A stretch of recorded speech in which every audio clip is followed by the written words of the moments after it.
Selamat pagi semuanya, selamat datang dan selamat bergabung bersama kami PT Unilever Indonesia. Selamat bergabung dalam bimbingan materi budaya organisasi bagi rekan-rekan yang baru bergabung dalam perusahaan kami. Pada kesempatan kali ini yang diberikan kepada saya selaku direksi dari PT Unilever Indonesia akan memberi materi yang akan berguna dan dapat menjadi bekal dalam organisasi di dalam perusahaan. Dengan ini saya berharap rekan-rekan sekalian dapat memahami dengan baik materi yang akan saya bawakan dan membuat rekan-rekan semua semakin siap untuk bergabung bersama kami PT Unilever Indonesia.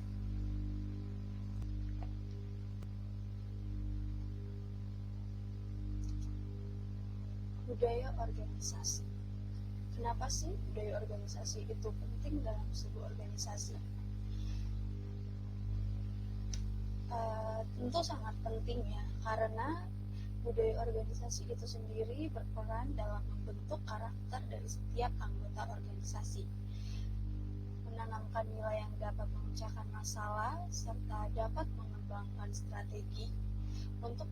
strategi yang berguna untuk performa organisasi.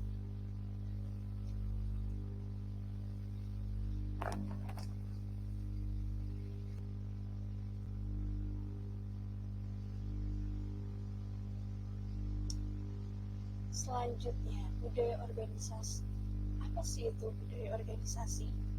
Budaya organisasi adalah pengetahuan yang diperoleh untuk menginterpretasikan pengalaman dan menghasilkan perilaku sosial menurut Lutács.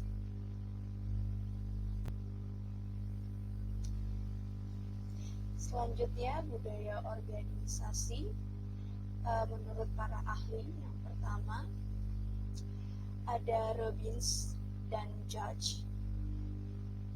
Kultur organisasi mengacu pada sebuah sistem makna bersama yang dianut oleh para anggota yang membedakan organisasi tersebut. Menurut Robbins dan Judge, ini artinya budaya merupakan suatu sistem makna bersama yang kemudian disetujui, disepakati, dianut, dan dilakukan oleh para anggotanya. Budaya organisasi ini juga bisa menjadi pembeda, bisa menciptakan karakteristik tertentu di dalam organisasi tersebut yang membedakan organisasi tersebut dengan organisasi lain. Yang kedua ada Siagian. Budaya organisasi merupakan kesepakatan bersama tentang nilai-nilai bersama dalam kehidupan organisasi dan mengikat semua orang dalam organisasi yang bersangkutan. Ini maksudnya bahwa budaya organisasi itu adalah sesuatu yang disepakati bersama dan kemudian nilai-nilai itu mengikat semua orang yang ada di dalam organisasi tersebut. Jadi, ketika seorang masuk dalam organisasi tertentu, mau tidak mau, dia sudah terikat dengan budaya yang sudah ada di dalam organisasi itu.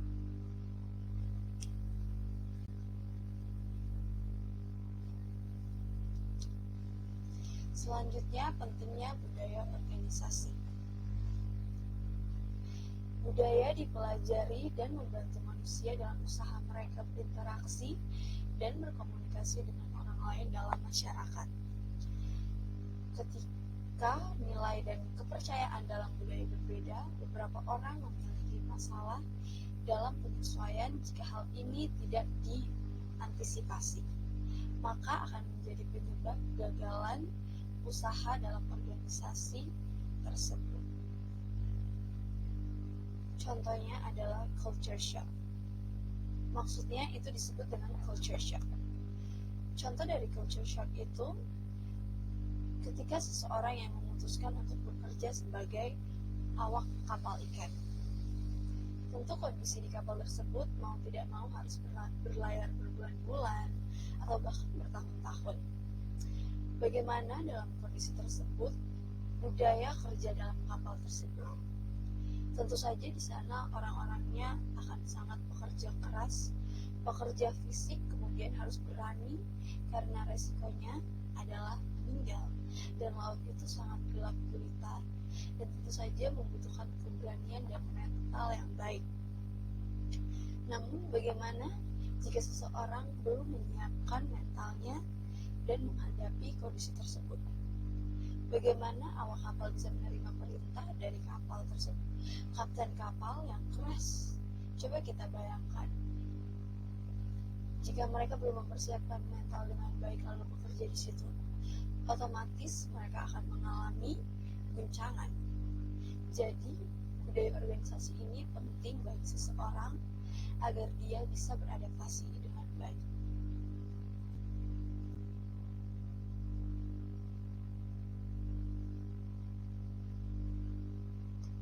Selanjutnya, konsep budaya organisasi. Cartwright, soft side dan hard side yang di dalamnya mencakup struktural, sistem produksi, dan teknologi dan desain. Jadi menurut Cartwright, konsep organisasi itu ada sisi soft dan hard. Lalu yang kedua, Greenberg dan Baren, kerangka kerja kognitif yang terdiri dari sikap, nilai-nilai, norma perilaku, dan harapan yang diterima bersama oleh anggota organisasi. Kemudian menurut Baren, konsep budaya organisasi ini bersifat kognitif, yaitu berupa pengetahuan yang terdiri dari sikap, nilai-nilai, norma perilaku, dan harapan yang diterima bersama oleh anggota organisasi.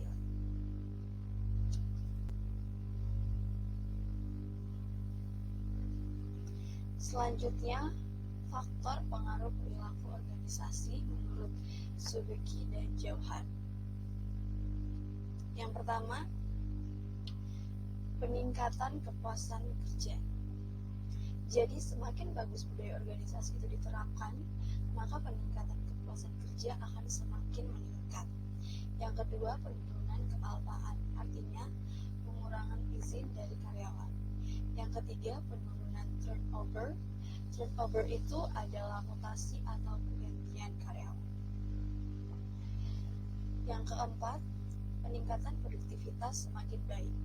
Budaya organisasi yang diterapkan dengan baik, maka akan semakin meningkat produktivitasnya. Dan yang terakhir, kita akan membahas sumber utama dalam budaya organisasi. Sumber utama berbudaya organisasi ini muncul dari berbagai sumber, tentu saja berbagai macam-macam sumber. Yang pertama, budaya masyarakat atau budaya nasional di mana organisasi berada secara fisik. Contohnya budaya paguyuban di Indonesia yang bisa langsung terrealisasikan. Yang kedua, visi, gaya manajerial, dan kepribadian para pendiri organisasi atau pemimpin yang dominan.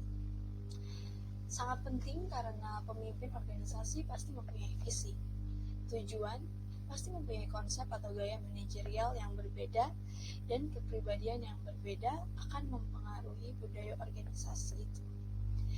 Yang ketiga, jenis bisnis yang digeluti dan nature of business environment, di mana terdapat perbedaan di masing-masing tempat sehingga memiliki budaya organisasi yang berbeda, di mana saat seseorang bekerja menjadi awak kapal dan pegawai perbankan tentu sangat berbeda budayanya antara bekerja di laut dan bekerja di dalam kantor. Yang keempat, struktur organisasi, misalnya struktur birokratis akan melahirkan pula budaya yang cenderung birokratis. Contohnya dalam rumah sakit, struktur organisasinya untuk melayani pasien yang berpengaruh pada budaya yang tercipta. Yang kelima, pelanggan. Perilaku pelanggan akan berpengaruh terhadap perilaku organisasi. Contohnya, anak muda yang nongkrong di kafe itu akan sudah jelas segmentasinya. Mau tidak mau, kafe tersebut harus beradaptasi dengan segmen pelanggan mereka. Dan yang terakhir, tradisi warisan organisasi yang tercermin dalam nilai ataupun artefak.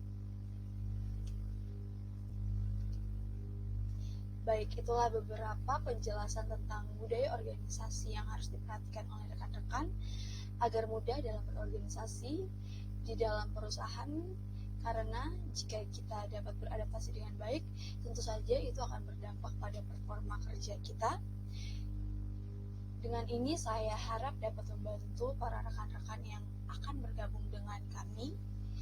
Dengan ini juga saya selaku direksi dari PT Unilever Indonesia mengucapkan terima kasih atas waktu dan kesempatan serta perhatian yang diberikan kepada saya. Dengan itu saya pamit undur diri.